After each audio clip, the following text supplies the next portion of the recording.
चर्चा के प्रायोजक हैं MBLR ग्रुप। नमस्कार, आज चर्चा में आप सभी का स्वागत है। मैं हूं नेहा माहेश्वरी। तो आज हम बात करेंगे शारदा यूनिवर्सिटी में संदिग्ध हालत में हुई छात्रा की मौत की। यूनिवर्सिटी में बीटेक की छात्रा की चौथी मंजिल से गिरकर मौत हो गई। कॉलेज प्रशासन पर सबूतों से छेड़छाड़ के आरोप है। इसके साथ ही बात करेंगे यूपी में आला पुलिस अधिकारियों की तैनाती नहीं होने से बिगड़ती कानून व्यवस्था की। एक तरफ सीएम अखिलेश ने पुलिस अधिकारियों को 15 दिन का अल्टीमेटम दिया है, वहीं दूसरी तरफ कई जगहों पर डीआईजी और एसएसपी के पद खाली पड़े हैं। ऐसे में अपराध रोकने की सरकार की मंशा पर ही सवाल उठ रहे हैं। इन मुद्दों पर चर्चा के लिए हमारे साथ मौजूद हैं यूपी न्यूज के न्यूज डायरेक्टर विवेक अवस्थी जी और साथ ही साथ वरिष्ठ पत्रकार विनय राय जी। आप दोनों का बहुत बहुत स्वागत है यूपी न्यूज में। तो चलिए इसी के साथ शुरू करते हमारा यह खास कार्यक्रम रात चर्चा।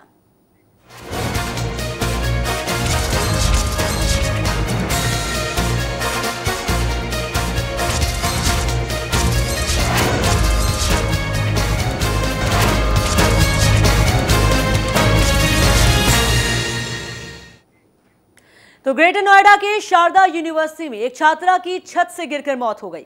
छात्रा को छत से फेंका गया या उसने खुदकुशी की, पुलिस इसकी जांच में जुटी है। शारदा यूनिवर्सिटी पर सबूत मिटाने के आरोप लग रहे हैं।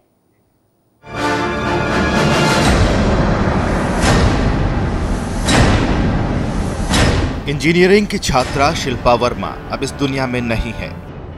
शारदा यूनिवर्सिटी के हॉस्टल की चौथी मंजिल से गिरकर शिल्पा की मौत हो गई। बीटेक थर्ड ईयर की परीक्षा खत्म होने के बाद शिल्पा अपने दोस्तों के साथ पार्टी मना रही थी। पार्टी हॉस्टल की तीसरी मंजिल पर चल रही थी। बताया जा रहा है कि शिल्पा और उसके दोस्तों के बीच कुछ बातें हुई, जिसके थोड़ी देर बाद शिल्पा की चौथी मंजिल से गिरकर मौत हो गई।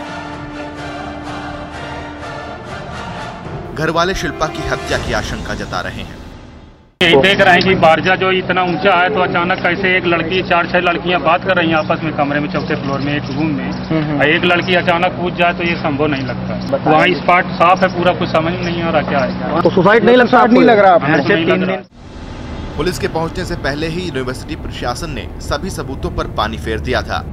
शिल्पा की जहां गिरने से मौत हुई थी वहां बिखरे खून को साफ कर दिया गया था, जिससे यूनिवर्सिटी प्रशासन की भूमिका पर सवाल खड़े हो रहे हैं। एविडेंस को नहीं मिटाया उसका, और अगर एविडेंस को मिटाने की कोशिश भी करता है या वो उसका एविडेंस मिटाने की उसने कोशिश करने के सबूत पक्का मिल जाते हैं इन्वेस्टिगेशन एजेंसी को, तो उसके खिलाफ कार्रवाई की जाती है 201 इंडियन पैनल कोड के अंदर। इसमें जो कम से कम सजा है वो 7 साल की है, और बाकी जो जिस तरीके का ऑफेंस किया हुआ। सबूत मिटाने के आरोप पर शारदा यूनिवर्सिटी प्रशासन की सफाई चौंकाने वाली है। उनका कहना है कि चौथी मंजिल से गिरने के बाद खून की एक भी बूंद फर्श पर नहीं गिरी थी और उन्होंने कोई सबूत नहीं मिटाया। ब्लड का निशान पहले नहीं था सर, इसकी डिटेल आप हॉस्पिटल से ले सकते हैं। इंटरनल जब चोट लगती है ये डॉक्टर ज़्यादा बता देंगे। आपको पता है ब्लड कभी बाहर निकलता नहीं है। हमारी एमएलसी रिपोर्ट गई हुई है थाने में। At the time of incident MLC report गई थी, पुलिस वाले आए थे, पुलिस वाले ने बॉडी जब भी देखी थी जब वो अंडर ऑब्जर्वेशन थे, तो ये तो वो ही बता देंगे। पुलिस शिल्पा के लैपटॉप और मोबाइल को अपने कब्जे में लेकर छानबीन में जुटी है। शुरुआती जांच में पुलिस इसे आत्महत्या बता रही थी, लेकिन अब पुलिस को भी मौत के पीछे रहस्य नजर आने लगा है। Shilpa Verma BTech third year की स्टूडेंट है। ये अपने हॉस्टल के 4th फ्लोर से गिर करके सुसाइड कर लिया, ऐसा प्रथम दृष्टया प्रतीत हो रहा है। हमने लैपटॉप अपने कब्जे में ले लिया है, उसका फोन अपने कब्जे में ले लिया है, उसके पेरेंट्स से बात करके उसके कमरे की तलाशी हो गई है, और कुछ चीज़ें निकल के आई हैं जो अभी बहुत जल्दी शेयर करना ठीक नहीं है, लेकिन कुछ बात जरूर निकल के आई है। शिल्पा की मौत का रहस्य बरकरार है और आरोपों के घेरे में है शारदा यूनिवर्सिटी। सवाल यह है कि चौथी मंजिल से गिरकर मौत हो जाए और फर्श पर खून की एक बूंद भी ना गिरे, ऐसा तो तभी हो सकता है जब हत्या के घंटों बाद बेजान जिस्म को चौथी मंजिल से फेंका जाए। और अगर यह खुदकुशी है तो यूनिवर्सिटी प्रशासन ने पुलिस के पहुंचने से पहले सबूतों को क्यों साफ कर दिया? क्या वहां ऐसे कुछ सबूत थे जिससे शारदा यूनिवर्सिटी प्रशासन की गर्दन फंस सकती थी? शिल्पा ने अगर खुदकुशी की तो उसकी वजह क्या थी? Bhupesh Thakur, UP news, greater Noida. तो विवेक जी, इस पूरे मामले को प्रथम दृष्टया देखते हुए आपको क्या लगता है, क्या हो सकता है, क्या हो सकती है हकीकत? देखिए, दाल में काला है जी, इससे कोई इनकार नहीं किया जा सकता। ये एक बड़ी यूनिवर्सिटी है जहाँ पर ये होता है जी। अमूमन देखा क्या जाता है कि एग्जाम के पहले बच्चों पर बहुत दबाव होता है, बिल्कुल। और उस समय ये सब चीज़ें होती हैं, अगर होती हैं तो। जी। यहाँ पर क्या है कि एग्जाम्स खत्म हो चुके हैं जी। और पार्टी चल रही है। जी। पार्टी चल रही है और एक लड़की नीचे गिरती है और मर जाती है। जी। वो आत्महत्या है या हत्या है नहीं मालूम है। आत्महत्या होती है, अमूमन कोई ना कोई सुसाइड नोट होता है। आत्महत्या करने वाले की मानसिक स्थिति थोड़ी अलग होती है, वो परेशान होता है, कहीं ना कहीं किसी ना किसी से बिल्कुल डिस्कस करता है जी। मशवरा करता है, राय लेता है। भले ये ना बताया कि मैं आत्महत्या करने जा रही हूँ, साइकोलॉजी होती है कि डिस्कशन जरूर होता है परेशानियों को लेकर। ऐसी भी कोई चीजें निकल कर आ रही है, आई है तो बताई नहीं जा रही है, और या ये हत्या है तो क्यों है, इस पे वो करने की बात है। सबसे चौंकाने वाली बात जो है, जो शारदा यूनिवर्सिटी के लोग कह रहे हैं, जो भी आपने देखा कि चौथी मंजिल से गिरने के बाद खून नहीं निकलता है सर से, ये बहुत चौंकाने वाली बात है। मैं भी बहुत समय से क्राइम रिपोर्टिंग कर रहा हूं, बहुत समय करके छोड़ चुका हूं, कहना ठीक होगा। ये बहुत बेवकूफ़ी भरी बात मुझे लग रही है। और दूसरा जो पुलिस ने कहा, पुलिस के अफसर ने जो बात कही कि जो बात बोली कि कुछ बात जरूर निकल कर आ रही है। पूरा मामला संदेह के घेरे में है। इसमें एक साफ सुथरे इन्वेस्टिगेशन की जरूरत है, एक साफ सुथरी जांच की जरूरत है, ताकि दूध का दूध और पानी का पानी हो सके। परिजनों ने सीधे सीधे आरोप लगाया है फाउल प्ले का। उनका कहना है कुछ ना कुछ गड़बड़ है, लड़की कैसे गिर सकती है, और उनका कहना मुझे इस समय यहाँ पर ठीक लग रहा है। इस मामले को इससे भी जोड़कर देख सकते हैं कि शारदा ग्रुप पर पहले से ही आरोप लग रहे हैं शोषण के। खुद वहां काम करने वाली जो महिलाएं हैं, वार्ड बॉय हैं, उन्होंने लगाया है। और उसके बाद विनय जी, यूनिवर्सिटी में आत्महत्या होती है या फिर हत्या होती है। इस मामले को इससे जोड़कर अगर देखें तो आपको नहीं लगता है कि कहीं ना कहीं एक बड़ा ये मामला है, इसे दबाने की कोशिश कॉलेज प्रशासन की तरफ से की जा रही है? हम जो अभी अपनी बात रखेंगे, सिर्फ दो बयान जो हमारे सामने आए हैं। एक माननीय सीओ साहब ने जो बयान रखा, एक तरफ तो कहा कि प्रथम दृष्टया हमें आत्महत्या नजर आती है, बिल्कुल।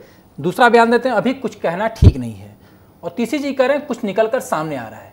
तो अगर कोई चीज़ इन्वेस्टिगेशन का पार्ट है, अभी जांच आपकी जारी है, तो आप प्रथम दृष्टया आत्महत्या कैसे कर सकते हैं? दूसरी बात जो शारदा विश्वविद्यालय के तरफ से कही गई कि चौथी मंजिल से गिरी लेकिन ब्लड नहीं निकला, बेहतर डॉक्टर बताएगा लेकिन ब्लड नहीं निकलता है। तो जब डॉक्टर ही बेहतर बताएगा तो आप क्यों बता रहे हैं? और जब डेड बॉडी वहाँ से गिरी थी तो रिकवरी किसके द्वारा की गई जी? उसको किसने उठाया वहाँ से, किसने भेजा? तो ये सब कुछ जाँच का विषय है। और जिस तरह से विवेक जी ने कहा कि कोई ना कोई मना स्थिति होनी चाहिए। कोई व्यक्ति अगर हंसी खुशी गिर जाए ये अलग चीज़ है, अगर गिरा है तो फिर पुलिस के द्वारा यह कहा जा रहा है कि प्रथम दृष्टया आत्महत्या लग रहा है, क्यों कहा गया?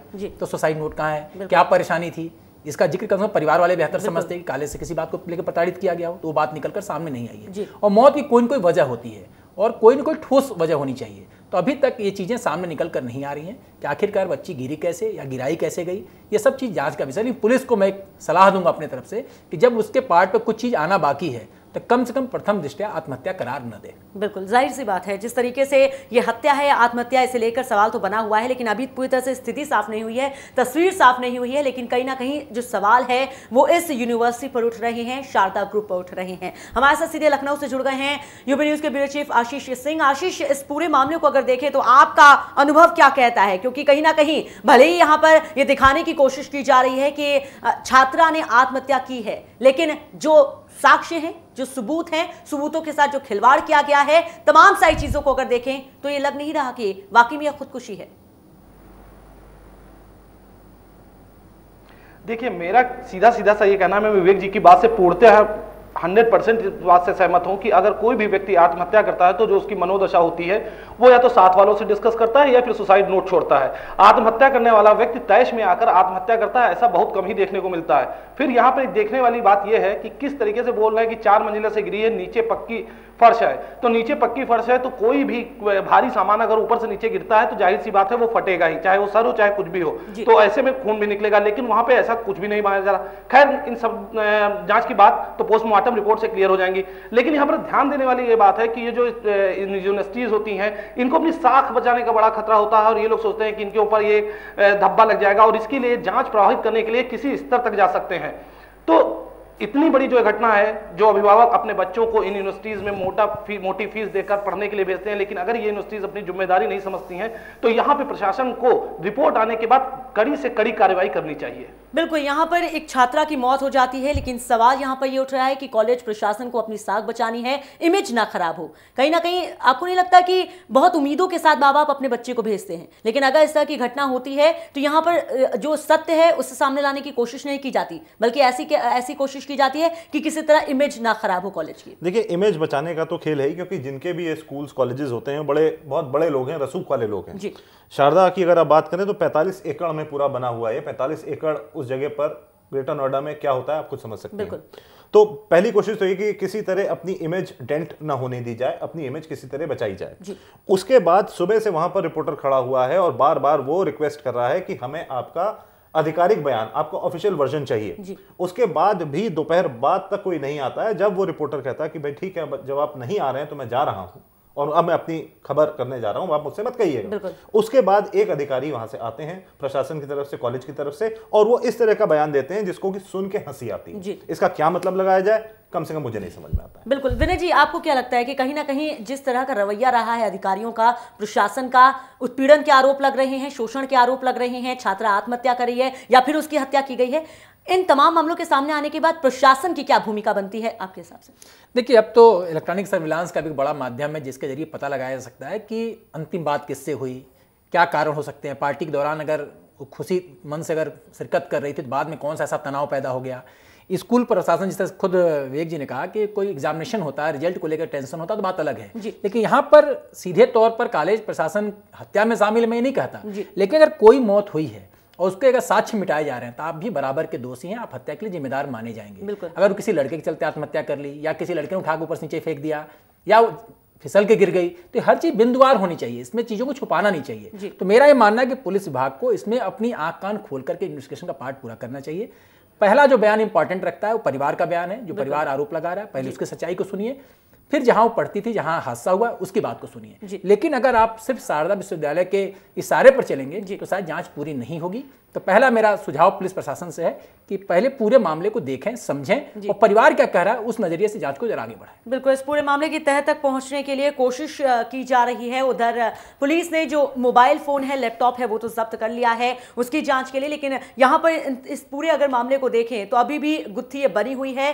परिवार वालों का सीधे तौर पर आरोप है कि उनकी बेटी की हत्या हुई है, उसने आत्महत्या नहीं की, क्योंकि जिस तरीके से विवेक जी ने कहा कि अगर इस तरह के मामले सामने आते हैं तो देखा जाता है कि साइकोलॉजी की अगर हम बात करें तो डिस्कस करते हैं, माँ बाप से बताते हैं, अपने दोस्तों से बताते हैं, लेकिन ऐसा इस मामले में कहीं पर भी कुछ देखने को नहीं मिला है। क्या है सच, बहरहाल वो तो तफ्तीश के बाद ही साफ हो पाएगा। यहां पर वक्त हो गया एक छोटे से ब्रेक का, ब्रेक के बाद जल्द हाजिर होते हैं।